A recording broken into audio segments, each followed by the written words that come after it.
CHS students, we are so excited for our mock election this school year. With that, we would like to ask that you be mindful of the following expectations. Be respectful to your CHS peers. Be mindful that your opinion is not shared by everyone. Be open to learning something new. No booing, no cursing, and do not throw anything. These are just a few examples.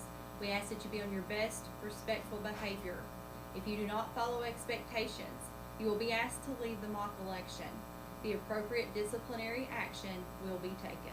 Thank you.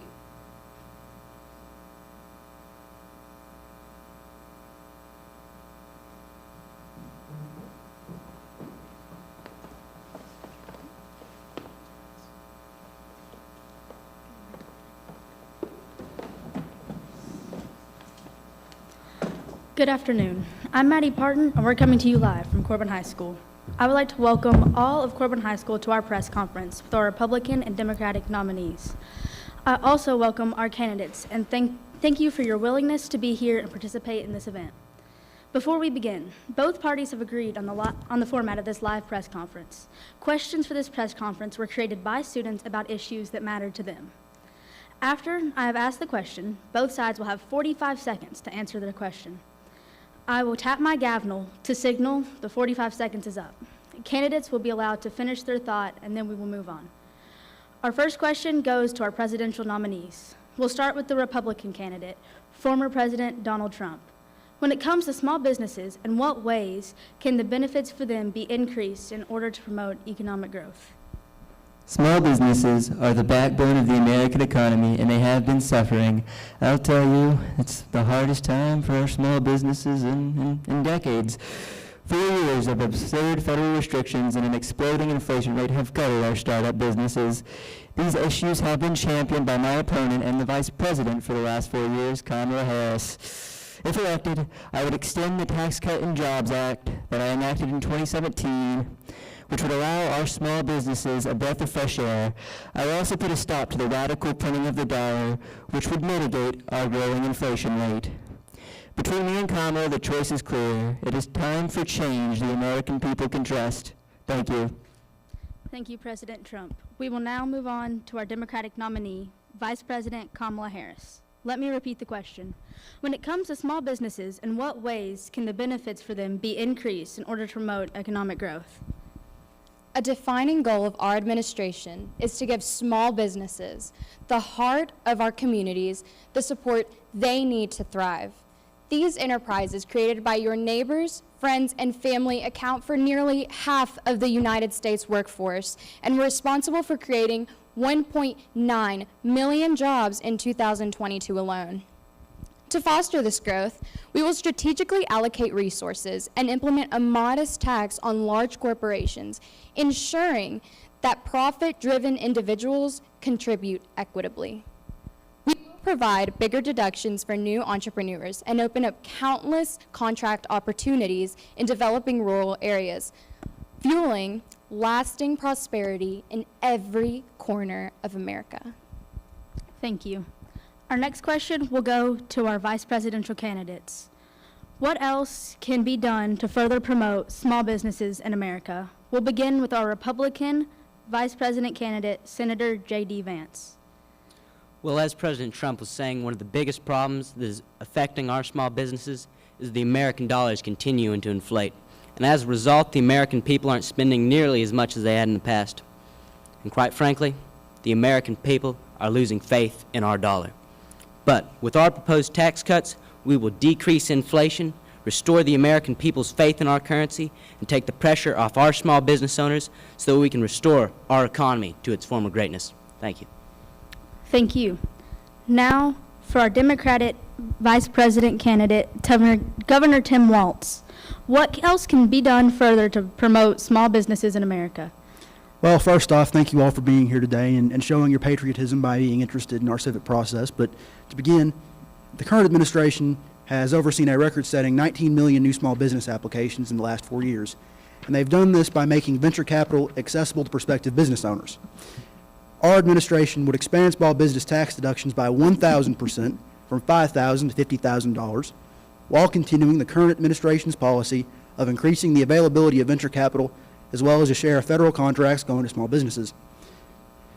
In other words, giving small businesses money and then giving them federal contracts is business. We project these steps will open 25 million more small businesses over the next 4 years. And I'd like to mention that our economic policy has been endorsed by over 400 economists. Thank you. For our next question, we'll start with our Democratic nominee, Vice President Harris. With the border crisis happening at the American southern border, what are your plans to mitigate the damage caused by the rapid, unmonitored crossing of immigrants at this pivotal location? In my time as Vice President, we secured over $3.2 billion in investments to address the root causes of migration, such as poverty and violence in Central America, so families don't feel forced to flee. As President, I will build on my experience leading immigration reform efforts to secure our southern border while ensuring each person is treated with dignity and respect. Under the Trump administration, policies such as family separations and the construction of a costly yet ineffective wall left our immigration system broken and inhumane. I will reverse that damage by developing advanced technology, increasing border personnel, and improving asylum processing to reduce chaos. Together, you and I can build a stronger, more secure border and create an immigration that truly reflects American values like compassion and justice. Thank you. Now for our Republican candidate. With the border crisis happening at the American southern border, what are your plans to mitigate the damage caused by the rapid, unmonitored crossing of immigrants at this pivotal location? Our border security is in absolute shambles right now. If you look to our southern border, you will see millions of immigrants crossing the border with basically nothing to stop them. My opponent has been the vice president and has had control of the border for 4 years. The president put her directly in charge of it, and she has done nothing. If elected, I would extend the... Oh, sorry. Don't get it twisted. I have nothing against illegal immigrants, or in some cases, legal immigrants. But letting in so many criminals and cartel members and bad people along with the good has to stop. We all know how they are hurting our country. I'm not going to mention specifics, but we all know it. Once elected, I will immediately begin reconstructing the wall that she has tore down to let these people through.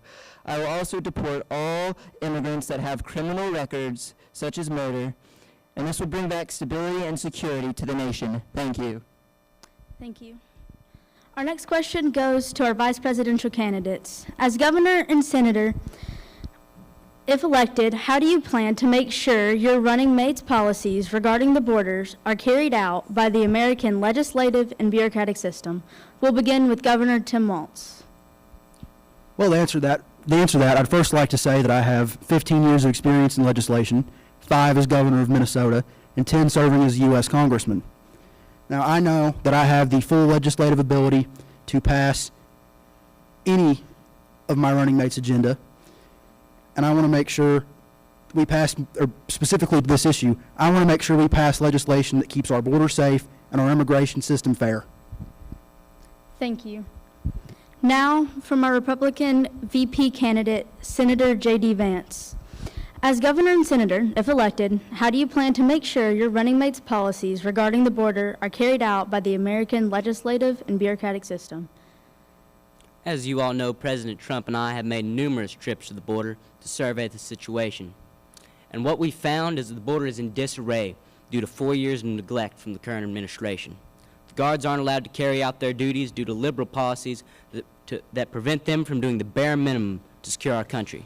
But if we are put into office, it will be our top priority to secure the border and give the Border Patrol the necessary power and equipment they need to fulfill their jobs and protect the American people.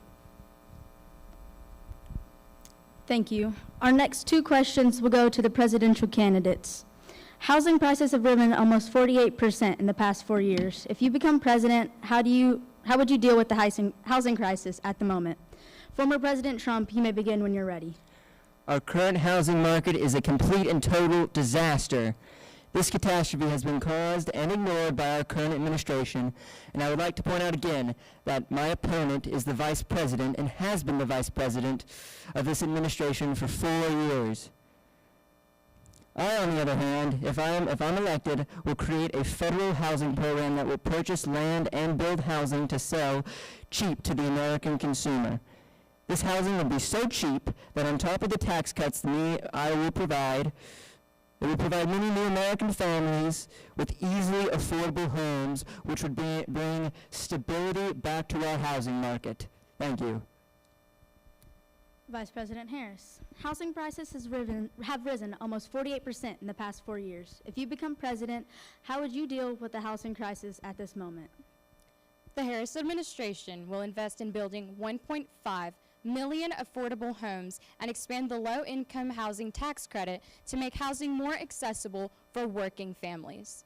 We will provide direct financial assistance to first-time homebuyers and put an end to these inequitable rent hikes by capping outrageous prices.